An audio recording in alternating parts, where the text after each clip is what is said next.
And certainly you need to implement those techniques as part of your total marketing plan.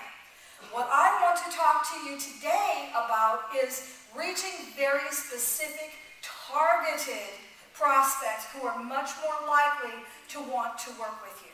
Okay? And you're going to end up making a lot more deals. Is that okay with everybody? Yes? Awesome.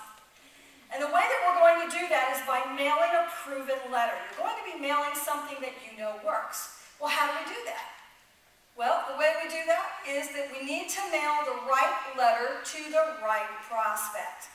And the way that I do that, I have 12 different direct mail campaigns that are aimed at specific kinds of sellers that I want to deal with. And we'll talk more about that later. It needs to have that response mechanism that we talked about. That's so important. It needs to address the seller's situation. So, for example, you wouldn't send an estate and probate letter to somebody in foreclosure. Okay, so that's just a quick example. So you're going to send a letter that specifically addresses that seller's situation. Does that make sense? Yes? All right.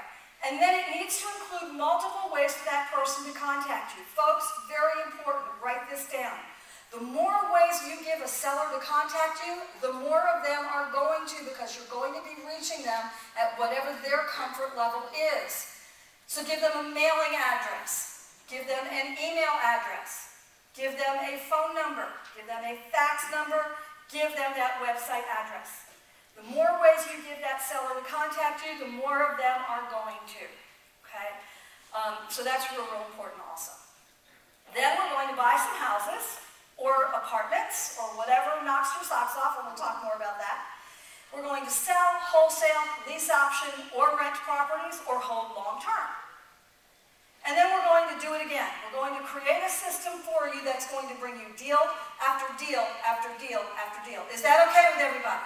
Yes. Okay, so for as many